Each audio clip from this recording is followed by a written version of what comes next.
Our expectations are not low at all. Every interview has been a banger. Yes. And it's been more fun than it's been work. So I don't know. It's always just fun talking with y'all. Let's be real. Yeah, I've been doing my research. I listened to the Jacob Watkins one, and I just listened to the Evan Govea one. Oh, that was you. I keep track of the analytics. We knew our listeners went up by 1. So a real human listened to this. We got 4 listeners now. Yeah, man. Stuart, where are you at, dude? Where are you living these days? Currently in Kansas City. Yeah. Oh, nice. Okay, not too far from me. Yeah, it's not too far, man. I should. Where are you, Tulsa or Oklahoma City? Oklahoma City. Okay. Yeah, I was in Bartlesville. I was like a hop skipping away from you a little bit there. Yeah. Should have caught up with you sooner. Shit. That's okay. What can you do? That's all right. We have right now.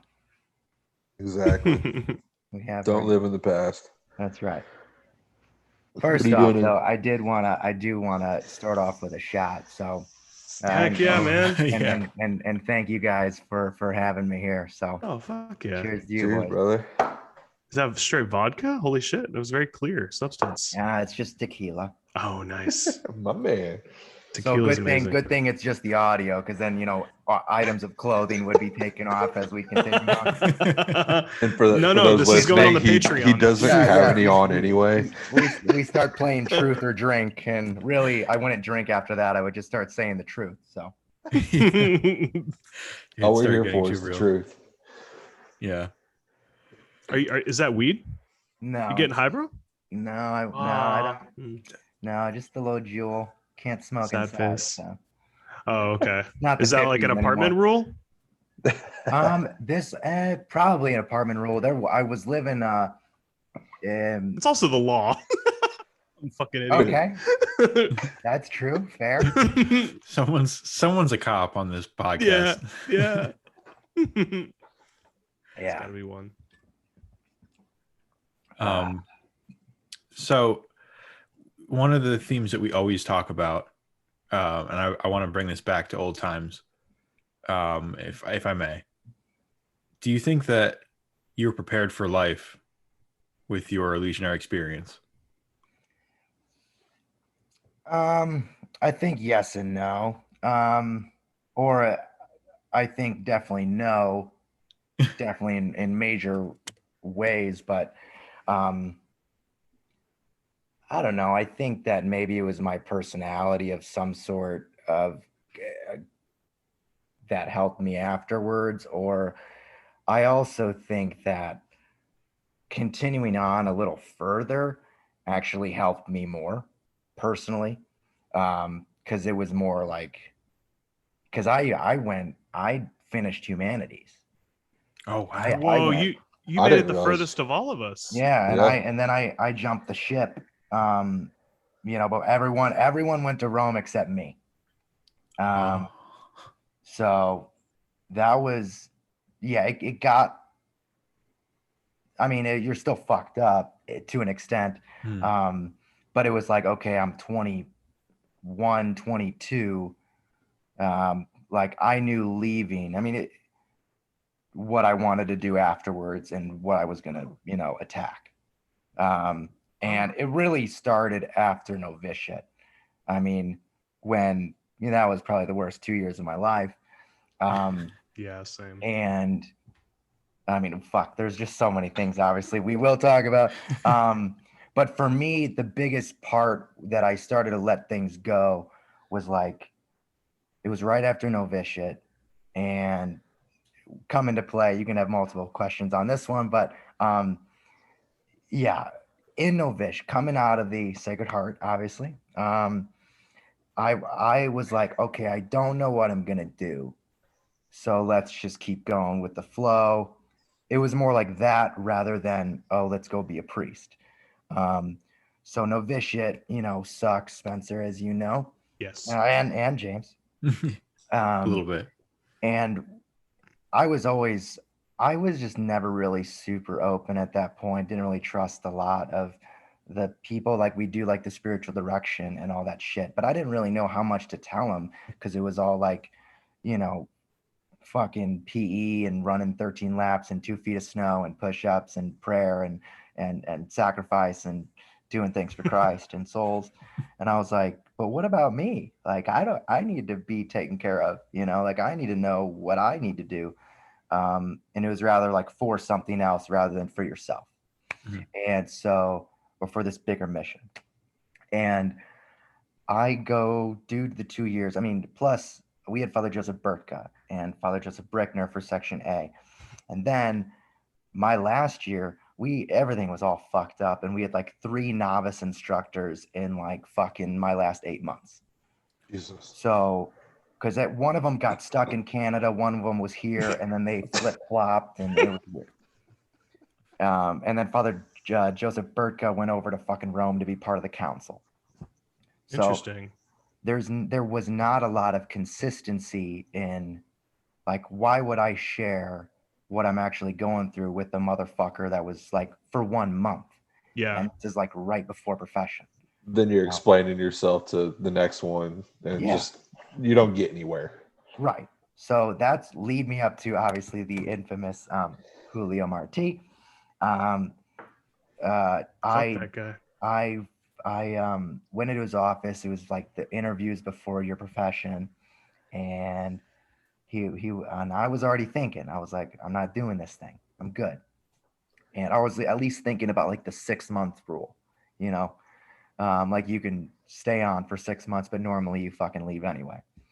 So I go in there, and you know, he's very stern, and he's like, what do you think? Or whatever. He said something like, what are you feeling? Whatever. You're like, you're ready for this big moment for Jesus? And I was like, no, I would like, It's a nap, man. I would like to do 6 more months. And then he's like, no, you can do this, brother. Like, don't doubt your vocation. You got What the this. fuck? And I'm like, okay. I'm telling you, I don't. Yeah, like I don't know. got I where just this is told going. you know. So then I was like, so literally I'm there fucking in like St. Bridget's doing the profession. And the only good thing that I loved about it was like I was there with my brothers. And that's gonna be obviously a theme throughout however many questions were themes that we talk about. I had my brothers. I looked to my left, I looked to my right, and I was like, you know, at that point, kind of, I mean, fuck it. We were still reading random shit. Like I made sure in my meditations, I was still reading like as bad as a book as you could do and read like Fulton J. Sheen. Like it wasn't, you know, approved by the novice instructor. Right. I was like, man, at least I wanted to read something enjoyable rather than fucking Tanqueray, you know? Jeez, yeah. And so I just remember I'm like, look, you know, I was like, I don't know. I can't give Jesus in this, you know, 3 years. I can give you maybe today, and let's just figure this shit out. But I enjoyed, you know, the brothers on my left, the brothers on my right. Like, okay, we're doing this shit, you know, and we're going to have a fucking fun time. So then I do that, and then I go into humanities, which saved my life for sure. And I'm with Father Christopher Brackett, who I fucking still talk to today. Yeah, he's my cool. Dude. I've seen him. I visited Rome a few times and visited him. And he first question in spiritual direction was like what's behind the smile of Stuart Mast, and like what the fuck do you want? And throughout all of those years in the Legion, like that one, I was like, that's a good fucking dude. Like Yeah. he actually asked me what I wanted, and that was the beginning. In a beautiful way, it was the beginning of the end, or the beginning of the beginning. It was the end toward the beginning, and and it was like those 2 years of humanities were so normal to me. You know, I would talk to him every day. You know, he was like, "How are you feeling? You know, don't do this because of your fucking parents. Don't do this because of me. Don't do this because of the fucking Legion." He's like, "What do you fucking want?" And he was very open with me when I didn't want to like do fucking night prayers and fucking whatever. He was like, okay, figure it out. That's You know, cool. and so at least like leaving, he wanted it to come from me, because part of you at that time, like you're like, tell me that I should go, so it's easier, and I don't have Right. to make, But he was like, no, you got to fucking make this decision, or else you'll be fucked up, kind of Yeah. thing. Yeah, that's true. So I love him to death, and those 2 years of humanities were a great push off into regular college, into at least credits wise and studying and what I want to do with my life after. So it was very easy after that, after humanities, because then really those 2 years were really like, no, I don't want this. Let's literally start applying to jobs out in the world and, all this stuff.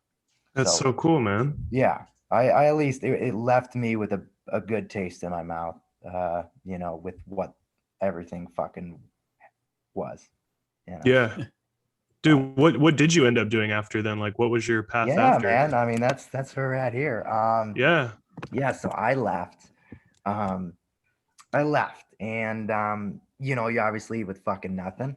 And my father Chris slipped me like $200, which is nice. Nice. But you still have no job. You have no fucking resume. You put in like your month of work as your fucking on your resume and like whatever.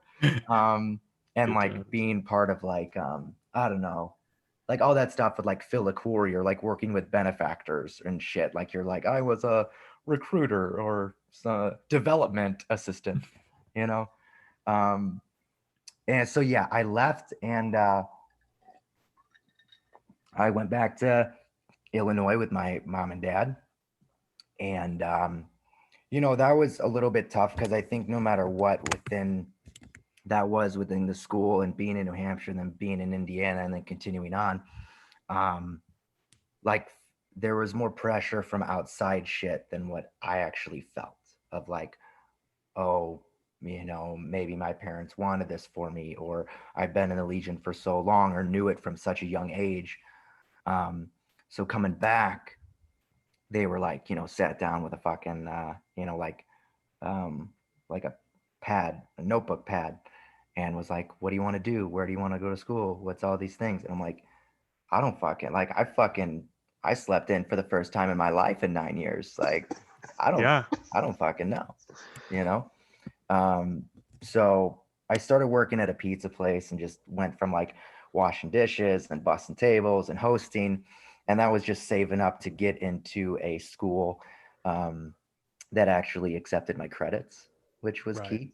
Right. So I was looking at other secular schools, but I got this one, Benedictine College, which was here in Kansas. Yeah. And it was like that, UD, Quincy College in in Quincy, Illinois. But really the basic thing was they accepted my credits. Everywhere else I had to start 4 years. And I'm like, fuck that, dude. Like, fuck that. Right. And Father Andreas Kramatz was trying really hard to like get us the bachelor's degree in Cheshire. Oh, cool. To be accredited. But we did all 4 years, and then all it came back was an associate's. So that sucks. I went to BC for 2 years, just for 2 years. And actually crazy weird well, I got two good stories. One small story was like there's a dude, he's still there. Fuck me. Now I'm Eddie Mulholland, who's he's a good dude, but at Benedictine. What I didn't know, what I figured out with it, he used to fucking teach at Cheshire with brother Andreas Kramartz. Whoa. Wow. And he fucking left and get married, kids, and he's like one of us. He's super rad. And Wow. but he's like, hey, I got you. Like, come to BC, Benedictine College, come to BC. You don't have to do fucking 2 years, or you don't have to do fucking 4 years. Like, I got you to match up the curriculum and all that stuff. Amazing. That was That's awesome. cool. Yeah. And so I did, so I saved up doing the pizza place, went to BC, I studied theater arts. And then after that, I graduated in 2016, moved back to Chicago, and I worked on a lot of their TV shows, extra work, stand-in work, double work for Amazon series, a lot of indie films. Yeah, man. So a lot of good shit starting off. And then I moved back down to Kansas City because gigs kind of dried up a little bit, and I had more community in Kansas City from going to school around here. So I came down here, did a did a theater production, and then the writer of that was like, "Yo, do you do film?" And I'm like, "Yo, I just came back from Chicago, all these things." So then we worked on a few films together. Nice. And then I moved to LA, and then What? yeah, and Jesus. then I was there for about a year and a half, and then COVID hit. But yeah, LA was fun, and we can talk about that. But I worked at a comedy club in Burbank, California, as a line cook, saute and grill and all that stuff, and saw a lot of comedians, and then also did gigs, either dancing in music videos or. Funny enough, you actually mentioned the Viking shit.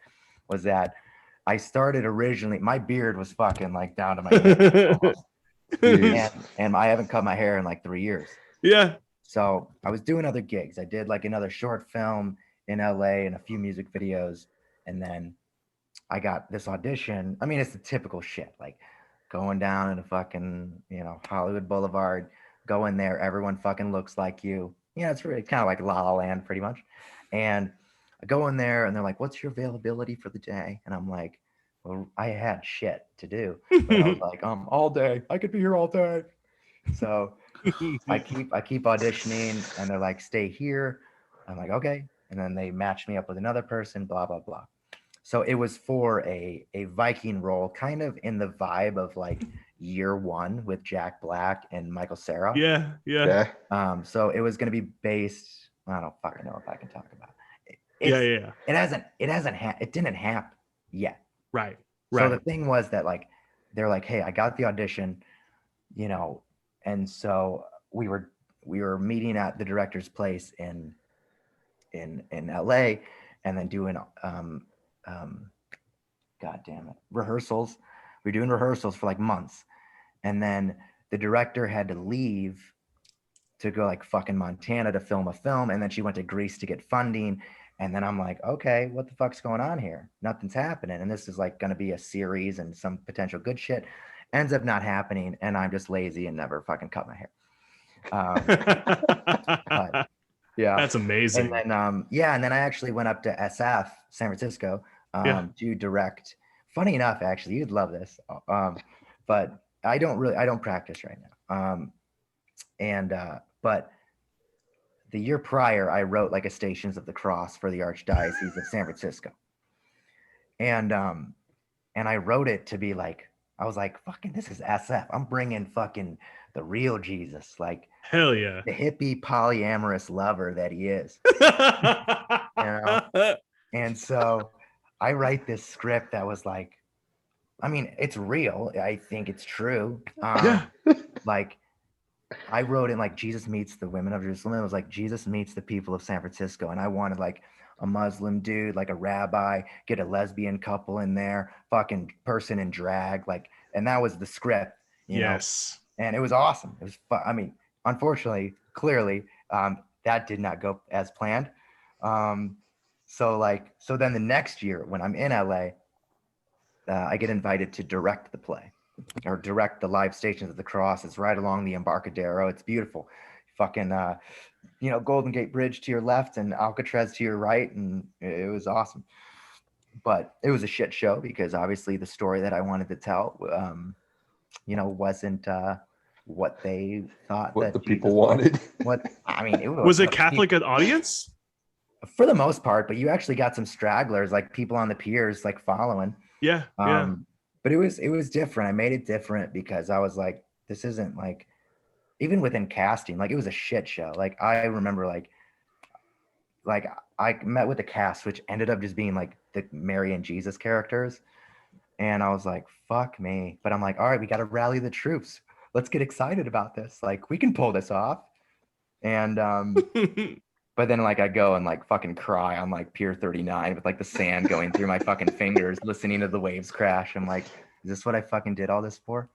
But it turned out to be awesome. Like I had this awesome, like wonderful, beautiful, talented Indian Mary, and then I had a gay Mexican Jesus. It was fucking great. Nice. Yeah. All in all, it was wonderful. I went back to LA. And then the COVID hit. and just kind of it wasn't worth fucking busting my ass and paying all that money for rent. So it was tough to leave because in my mind that was a place where I always wanted to go and live and succeed. And but so I left. I drove back from LA to Chicago. I stayed with my sister for about 3 months, and then did roofing and siding with my brother-in-law for a few months. And then I was like, man, I think I need to. It was just a mindset, a reset, a reprioritizing of, look, I don't need a geographical place to fulfill me, to put my career forward. The world is changing, and I can do this from fucking anywhere.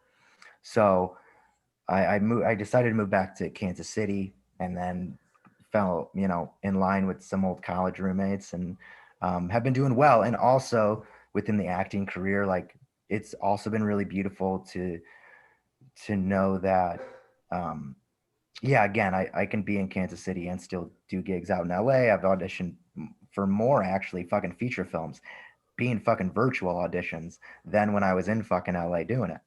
Wow. Amazing. So Yeah. it's almost like right when you think that, because now I'm waitering at another restaurant, like you're like, are you an actor? And you're like, yeah, I'm a waiter. Yes. Yeah. Yes. Oh, yes. That's crazy, dude. But yeah, there's a lot of good things lined up here. It's like right when you think that you're like, well, fuck this shit. And again, like maybe it was the fucking Kings shit. Maybe it was the academies, all that stuff that I always loved and knew. And I actually, do you remember Matt Sawzen? Yes. Yes, I remember him. Maybe Yeah. Sawzen's from Texas. I don't know if you two do, but Oh, no. not. I don't. Okay. Well, we recall. lived in LA. We didn't live together in LA, but we were both there at the same time. Oh, And cool. so he went to UD and then to JP2 to study film, and then he lived in LA. I was in Burbank. He was in Bev Hills, and so we'd meet up, and we were writing the script, and it is yet to happen, but we're getting there. We're just trying to get some funding, and we'll make some time for it. Right. But anyway, yeah, it's been crazy to be like, I didn't move to Kansas City to fucking be a waiter. Obviously, I didn't move to fucking LA to be in the industry, restaurant industry. But that's often what times happens. So right now it's another reset, and right when you think you're at your breaking point, shit happens. So there's a lot of good things going on, and about maybe a week and a half or so hearing back from either a big acting agency in Chicago that wants to represent me. And then also I had a big audition for a Civil War series that would be filmed here in Kansas. That's cool. Whoa. So we will see if that comes through. Hands to Jesus. So yeah. So we'll see. Yeah. So it's it's been fun coming out of the cult and being like, this is my life now, and to see how it continues in this direction. And I'm happy with where I'm at. And yeah, it's been a lot of fun. Definitely in a fucking adventure. I was at the bar one night for like a buddy's bachelor party, and we were slinging them, and we know the bartender, and she's fucking amazing. And she was like, and I was like, you guys want to know a story? And they're like, yeah, what? And like, do you want me to tell a story how I was in a fucking cult? And everyone was like, yeah. So it was a good time. But yeah, it was actually funny enough, squirrel moment. But when I went to BC, it was funny because I was one of the first ones to go there. But prior to me was Josh McCabe and Frank Cummings. Oh, okay.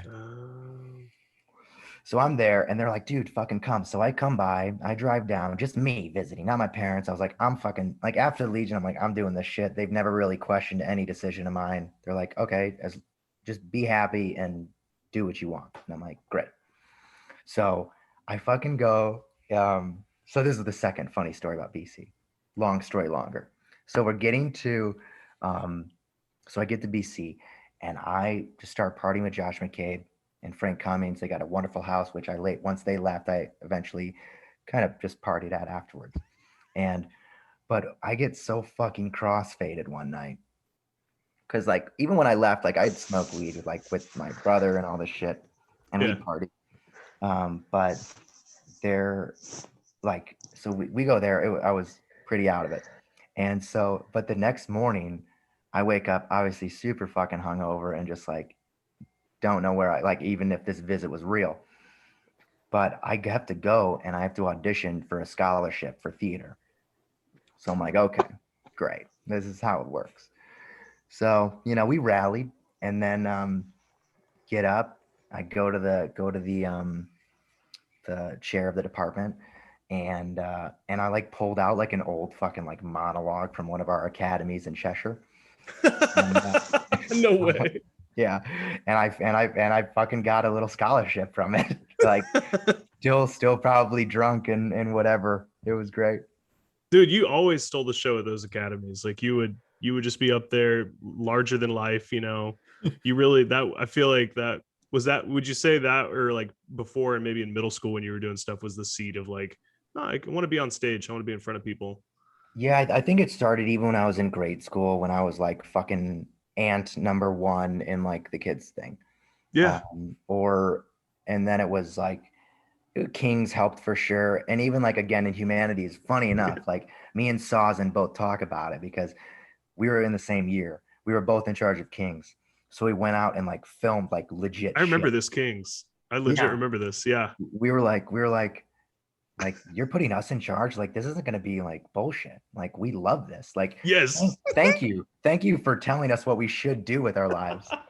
So we like fell in love with it. And then it was funny to be like, in a fucking cubicle in the fucking humanities wing, making a parody on The Godfather or Band of Brothers. And then like fucking 6 years later, we're hanging together in my apartment in fucking North Hollywood, slinging beers and writing a script.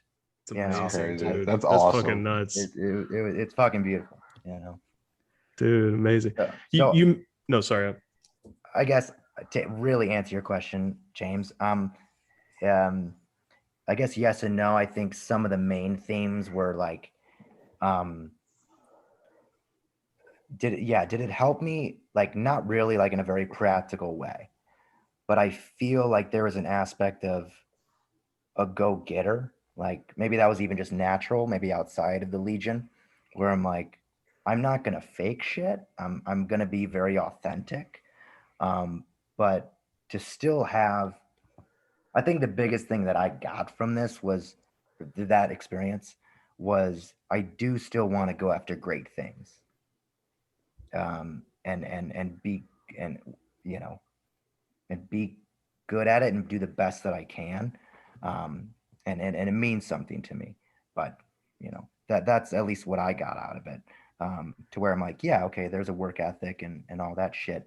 The other stuff that would be different would be like, I don't know, we can get into this. Like we're like, I don't know, relationships with like women and girls and like how to date and all that shit. Would be something that would be like a little bit that you need to learn from just doing. But I mean, to be honest, I'm pretty middle of the road with a lot of the shit. I mean, I 100% like whatever's fucked up is fucked up and should be, dealt with, for sure. But I still, when I contact, like, I remember you guys were talking about like Brother Vin and shit, like I'm still in touch with like a lot of motherfuckers for sure. But every time that I do, I'm like, hey, do you want this? Or like, make sure that you're a fucking good one. Like, whatever has happened, like, just fucking be better. Mhm. Like, fucking do what you should. And if you still, believe in God and what the church is and the charisma of the Legion, like, if you really believe in it, just fucking do better and do what it should be or like could be rather than what it was and what it has been. And, Right. It started from the fucking top down. And I think my experience in like even the apostolic school for me, I started in New Hampshire. And for me, when I first went there, like, sure, like you're like recruited and they fucking come over and they're like, oh, they're good at sports. This is fun. Yeah. But like for me, it was more looking at it like an adventure and like some sort of a Neverland. Like, this is fucking cool. I get to get away from my parents at 12 years old and fucking, you know, play soccer a lot and get somewhat of a good education, you know. And then but then that year was kind of fucked because my aunt died in like February 21st, February something. And then when I was in New Hampshire, I joined at 12. And then about a month and a half later, my oldest brother died, April 12th, 2005. So, and I was ready to not come back, you know, and I don't know what it was that I did come back. It was probably maybe a little pressure, maybe like, I at least want to finish the year to pass fucking 7th grade. I don't fucking know.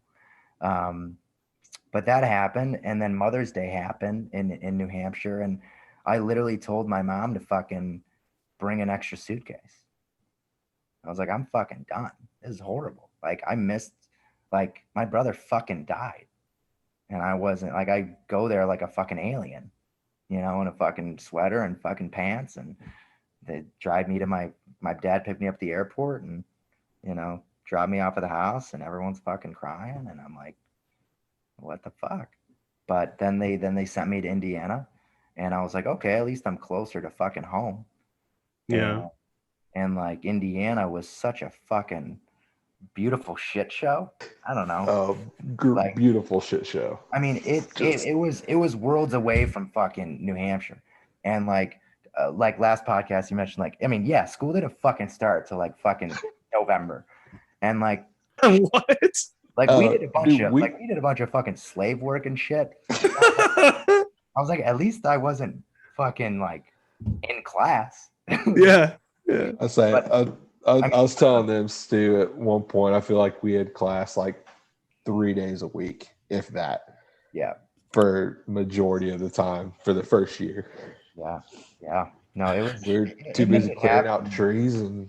Yeah, pulling out trees, fucking like cutting the grass, like painting, fucking picking peaches at Peaches Williams, and Father some of the Bayer best peaches showing up and fucking giving us a feast day, and we're off class. I mean, it was I mean, so that I think that made it, and yeah, it was just more of like not obviously not a normal high school experience, but like definitely it was just like, okay, this was kind of fun and different. So it wasn't like I felt any crazy effects from like whatever, at least for me, like the scandal or shit like that. You know, I was still young, obviously, but I was just like, well, I want to be with my brothers. I want to keep hanging out. And it was tough to see some of them go, but you know, I had to learn my lessons a little later in the period, you know. Yeah. Dude, when do you think you started focusing on you? Because I'm kind of amazed that you had that attitude at any point in the Legion, just because the focus was so much on conformity, so much on like, you know, universal charity and like just these things that really take you away from yourself. Like, how do you think that where was the moment you think, or maybe it was gradual, or where you just started being like, I'm gonna start doing me? Was it Christopher Brackett or something else? Or Yeah, it was 100% Father Chris. Okay. Because yeah, from Indiana, we switched from, you know, Father Eduardo de la Torre to Father Darren Weisbrod. And then yeah, it was like Novitiate was just a shit show, you know. Half of us fucking either left or didn't want to be there anyway. Yeah. But yeah, it was an actual good one to be like, what do you want? You know, it's not fucking about me. You know, he's like, don't do this because I want you to. He's like, I don't give a shit. Right. So that was when I was like, oh wow, I can like think for myself. And I think even a little bit, like even humanities was awesome because they did have a good like wide range of schooling, to where it was like a very holistic but like classical humanities thing, where I mean, I don't know if they had this in years prior, but like whatever happened in Cheshire those years were like very special within the humanities. I mean, I'm still in touch with a few of my dudes in like Rome or wherever the fuck they are now. Like we would go off like separate and just like listen to fucking Beethoven symphonies in the Father's Lounge. Like we'd break in there and like listen to Beethoven symphonies and like fucking solemn rosaries going on, you know? Right. We're like, yay, like classics, like that's truth, beauty, goodness, not Jesus. You know? Amazing. It was I mean that was a beautiful community, you know, Yeah. in those years, because it was like it was more about like being who we were, and I think everyone was able to truly be themselves the way that the mystique was in the in our generation in humanity. It's like we were able to have like be ourselves, and like there was less like break silence shit. It was like whatever. Yeah. Yeah. I don't know, maybe it's changed now, I don't know, or they're trying to make different changes, but it was more human. I felt the way that Father Chris let it be. And he's like, okay, Stu's gonna be Stu. Like fucking Brother Thomas White, or Brother Thomas White's gonna be Brother Thomas White. Like fucking Steven Show's gonna be fucking Show. Fucking Thomas Kim is gonna be Thomas Kim. Fucking you know, all the other dudes. Like you're gonna truly be your authentic self, and if you figure it out, you fucking figure it out. And it was funny actually leaving, where like right after I left, like within a year, like 5 dudes from like they would email me. Like I get emails from Rome to be like from fucking Michael Duchesne, Derek Spielas, Matt Dean, all these cats be like, hey man, what did you feel when you were thinking about leaving? What's your experience? You know, because I feel That's like awesome. they just didn't want to feel like isolated and that they Right. were weird or crazy or something. And I'm like, no, we're not the crazy ones, you know? So it was nice to kind of have that community of a lot of people that left. And I mean, I talked to fucking Duchesne almost fucking once every 2 weeks, and Matt Dean, and Matt Duncan, if you guys remember him, or yeah. Sounds familiar. So I think, yeah, it was definitely Father Chris that helped me. Because I think the biggest thing, sorry for fucking talking, but this well, I is guess perfect. I'm not. It's a fucking podcast. Yeah. But, I think the biggest thing that did fuck me up, which was which is definitely what you were mentioning, Spencer, was like doing it for you, you know, because for so long, and I've gone to therapy. I still go to therapy, which is great. It's been for other things, and but some of it does come back to the Legion. Was like the aspect of those like taglines of like don't follow your feelings, or if a brother left or something, it'd be like, oh, he didn't persevere. Yeah. That was the shit that fucked me up, because I'm like, you know, don't follow my feelings. Like, what the fuck is that? Like, I have a heart, and my feelings do matter. Maybe they aren't fucking everything. I got a mind and I have experience and all these things, but my heart does tell me a fucking lot. Yeah. You know? And where I should go, and that gut feeling means a lot. And so to say like, don't fucking follow my feelings, you're telling me not to be fucking human. Right. You know? And you want us to cater to all of humanity, but how can you help them if you fucking can't help yourself? If you're a fucking robot, if you're like, oh, you just got to fucking do this, white Right. No, it's not fucking helping anybody. And then the other thing with him, yeah, like, yo, he didn't persevere. Like it was like some fucking KGB shit. Like people just fucking disappeared. You know, like even when I think they might be trying to change it, but when I fucking left, I mean, I told Father Chris and Father Juan Pablo Duran, and I went out to dinner with them and ice cream with Father Walter Shue and those great guys. And but like when I left, we were in fucking housework after fucking breakfast, and I put on, you know, the weird fucking clothes that I got, that whatever, like a weird fucking shirt that doesn't match the fucking pants, and because you don't know what style is. And I'm happy that I had an older sister who, you know, saw me off the plane and was like, oh sis, you gotta fucking, you know, Need some help. but there was Yeah, like I went to the brothers and fucking housework after breakfast, and only maybe two of them knew, because Duchesne asked Father Chris, and he's like, "Hey, is everyone going to Rome?" And he's like, "The one that you love does not." And he like knew. He's like, "Oh fuck, Stu's not going. Fuck." And then I talked to like Jerome Desjois, if you remember him, and but even I remember going up to Brother Thomas White. I was fucking with him for fucking 9 years. Forever. And buddies, like fucking sealed at the hip. And all it was, "Hey, I'm leaving." And he's like, "Oh, you going out?" And he's like, "No, I'm like leaving." And like, that's it. One moment, and then you're off. And that was it, Yeah. And I'm like, that's fucked up. So I've started to kind of preach it a little bit, and Father, or fucking, yeah, that's, I think he is Father Vin Pham now. Yeah, he just got ordained, right? Yeah. It's crazy. Viet Wong was there. Matt Sawson was there. Nicholas Ruiz was there. He sent me a picture.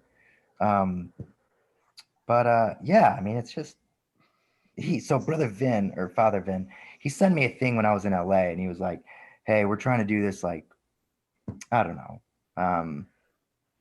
like survey." And he's like, pretty much in layman's terms, it was like, what fucked you up? And how can we change this as like an ex-legionary? And I was like, fucking great. Thanks for reaching out to me. So that's pretty much what I told him. It's progress. Like, this is the shit that you got to fucking change. At least in my experience within that, of like how brothers fucking leave and the community around that. And I've thought about, I've talked to Gio. Gio says hi, by the way. Jacob. Gio.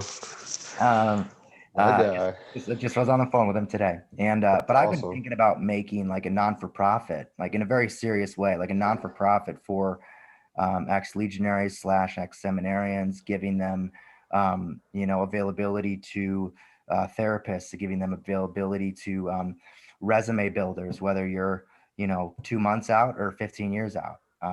So I think that we need to band together, and in whatever way you came out, whatever way you went in, if you fucking hate it, you fucking love it, fucking a little bit in between. I want to be able to potentially offer that in the future. It's awesome, man. It's awesome. It's beautiful. Would you say you've maintained your own? Would you say you're still religious or spiritual, or what do you think you've fallen now? I would say I'm spiritual. I think I believe in God. But no, I do. I don't know where this fucking thing reaches, but here it goes. Yeah, I don't go to church. Don't practice sacraments. And even actually, funny enough, when I was in Cheshire, I was like, I'm not going to fucking mass. And he's like, okay. Like he would like help me be like, I would be like the acolyte, because I'm like, Father, I'd only do it if I'm like, if it's close and it's like, I can actually pay attention and whatever. It's like I'm like a co-star, Right.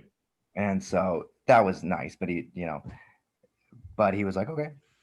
So I would just sleep in and then just come to breakfast, But then That's he was awesome.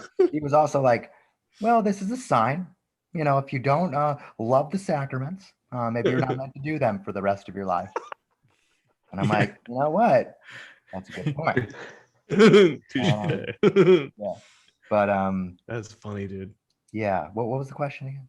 No, just like where you fall as like I if you would call yourself Catholic. I would say spiritual. Spiritual, yeah. I believe in God, but I think really right now man, I just seek people that are authentic. Like if you're still practicing, fucking great. Just do better and be the fucking best person that you can be. I mean, I'm reading a lot of good shit. I mean, I love The Alchemist. Which is a wonderful book for me that helped me be sent off to LA. I've been reading the Celestine Prophecy, which is by James Redfield, which it's just a very like spiritual book, very Zen kind of cool stuff. Like Ram Dass, who's a wonderful teacher. Yeah. Those kind of things, having friends who are like energy healers and tarot card readers and things like that are always very fun. That's badass. And human. And those oftentimes those are the people that are like are more, I don't know, relatable, you know, and they're human and they don't fucking judge. Yeah. So It's beautiful, man. Yeah. Yeah, I find that people who aren't like intensely religious, but it's just like who they are, you know, that's like more special because they're still like, yes, I believe certain things, but they're not like as pushy or anything. Like, and you can even find atheists who are like super pushy about what they think or something too. And they almost look, I guess, what is, I feel like there's something underlying this theme of like, maybe it's certainty versus comfort with uncertainty, or there's some kind of deeper theme that goes beyond religion even or something. It's interesting. Authenticity is big, man. I think it's also insecurity though that underlies that when someone feels like they have to go out of their way to judge other people or be critical in that way. It seems like Yeah. there's usually something wrong with themselves, but that they don't like. yeah, I agree. That's My a good 2 point. cents. So Stu, how about debaucheries? Oh, Like, I mean, you know, what's do you party? Do you yes. okay. No, I'm just trying to Yeah, I mean, I guess gauge. being in the entertainment industry and then also the restaurant industry, you definitely have quite a few parties. I guess, do you have a theme? Maybe I can like break some down for you. No, I'm just trying. I'm wondering if you have any interesting party stories. Oh, I mean, yes. I guess one to bring it back to Indiana. Oh gosh. So I was just talking to Gio. I was like, man, like Jacob's the only one that I haven't fucking seen since leaving, or like since we both left. Yeah. You went to a reunion, and then I was still in that year. Yeah, I went to the reunion like the following year after I left. Yeah. And then I went up to Cheshire once because I Okay. went with Nick Harding. Nick Harding, Maybe I fucking saw you. Gio, and I saw you there because And I that's was the like whole trying to be reason. faithful and like not talk to the secular. Exactly. Because we road tripped it up there from Nick's house Okay. and just drove all the way up.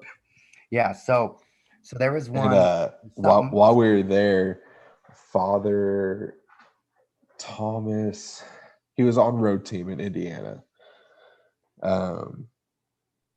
You don't remember? No, He I is don't. with John Yep. Father Martin Connor.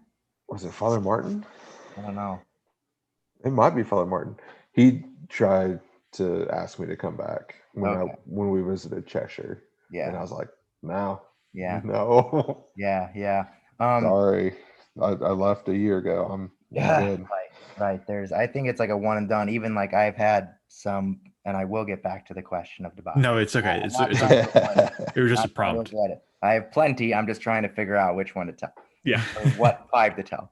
But yeah, one of my buddies in that line, like one of my buddies who, okay, I guess we're naming names.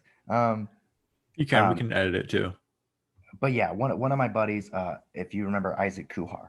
Yeah. So he was he's now going to like be a priest with like the diocese of fucking Vermont or something, or trying. And for me, I'm like, dude, you fucking did it. You tried. Like it's the same goal. Maybe it's different. Maybe it is different. You want like a little house in a parish, and maybe that's more your thing. But me personally, I'm like, dude, you did it. You're done. Yeah, Like you went that route and didn't work out. Yeah, because he actually had like a relationship with another XLC's fucking sister, and it didn't work out. And then he's like, I need to go back to be a priest. But maybe that's not true.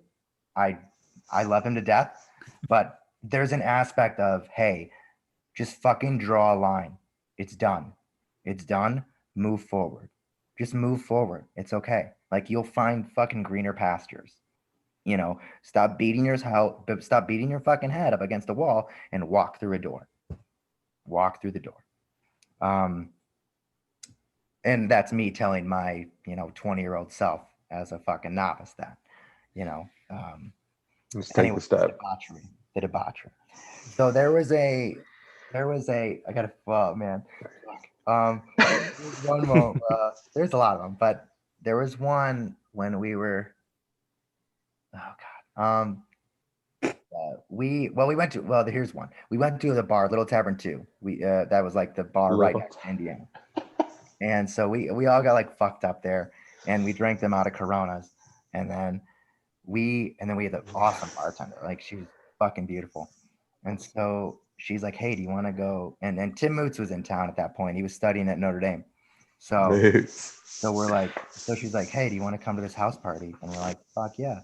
So we end up fucking partying with Moots, pre-gaming at his apartment in South Bend. And then we go to this fucking Notre Dame house party. And like, it was insane. And we're like, it was a Christmas party, so there's a lot of Christmas themes there. And there was like, yeah, man, it was people passing. Use your imagination. Through windows and fucking grinding on everyone. And it was great. We don't know how we made it. And then the funny thing was that we were staying at the school because it was free and we're fucking broke. So we go back into the fucking, kitchen. We break in. It was unlocked. So we go into the school at like 4 a.m. and then just like raid the kitchen. And like one of the fathers or something was up.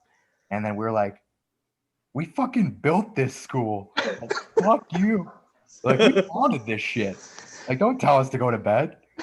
I was like, you got this job because we survived this thing. We built this camp. Yeah, I was like, I'm gonna make quesadillas and some fucking scrambled eggs all night. Oh man, I'm just gonna pour some motherfucking Valentina all over it, and I'm gonna sit at one of the tables and eat. Sit at the father's table. Exactly. That's a power move. That's amazing.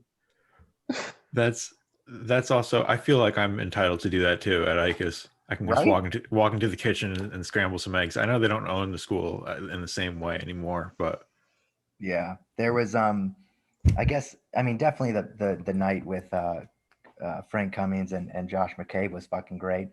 I don't remember a lot of that. There was another fun time when I did also, you need to get Gio on, you need to get Amancio on. Those are my bros. I'm still very much in touch with them. Tim Moots. I'll give you their numbers. I'm just shouting it out. You gotta fucking have them on. I hit up Kevin Pickett earlier. And Pickett. Love he said he wasn't sure about it yet. So I was like, no rush. I was like, that's fine. Yeah. It's not for everyone. True. But yeah, we've always been like two ships in the night. I saw him a few times when I left, but everywhere else he's with a significant other he's in Bloomington Normal, I believe, still, and so haven't been able to connect. But there was another one. If we're going there was a wonderful time that before people were married, but we would often, in a beautiful way, attend strip clubs. So there was one night, obviously, we're partying and we're like obviously respectful.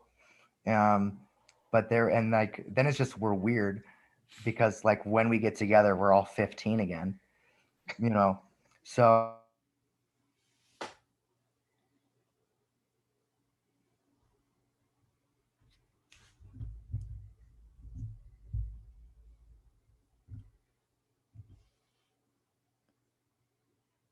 Get through school. But then we start pulling out like some acapella singing. Oh god. And it's like to the stripper. And she she fucking loved it. He was like, you guys are so good. Was it Taco Bell? What? Was it the Taco Bell? No, like in harmony? No. We actually went off. We did nice. I Keep on Falling, Alicia Keys. Oh, you went modern. Yeah. We went modern. Yeah, it wasn't like the fucking T Segway or fucking thank God, yeah. Yeah. And she was like, oh my gosh, you guys are so good. Thank you. Also, Yes. you know, yeah. It was, yeah, that was a fun night. But yeah, we all enjoy our nights for sure together. Yeah, that was a fun one for sure. Amazing. Well, thank you for those stories. I just went out with a wild prompt there. Oh, no worries. I can tell some more too if you need. No, it's just good to see you. Yeah, likewise, guys. I mean, I haven't seen you, James, in forever, Yeah, but I do follow you on 2009. Instagram and love your shit. So, Yeah. are you still in New York? Yeah, Okay. yeah, I moved back. For the time being, but as long as I have a job here. Sure. And what are you doing now? I'm a merchandiser. So we have about 20 brands that we represent. And I go to like Whole Foods, ShopRite, different local chains. It's kind of tedious and boring, but at the same time, it's like on my own schedule, and my boss is cool, and my coworkers are cool, so it's like it's easy. Yeah. Can't ask for more.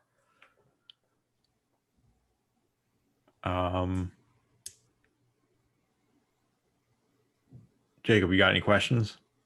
I don't, man. I'll probably just have to talk to Stuart some other time. We got a lot of stories. Yeah. Definitely want to hear more stories and like more. I really want to hear a lot about like the acting career and like more details and stuff, because that's really interesting stuff to me. Like how you got started, like what that journey was like and stuff. Because I mean, I feel like we kind of blew through that, so that could almost be its own like thing. Just hearing more about that, because I mean, there's got to be a lot to it. So Yeah. I mean, cool. Are you guys sticking around, or we got to head Yeah. out? I'm sticking around. Yeah, I'm sticking around if you are. It's just not going to be recorded. Sure.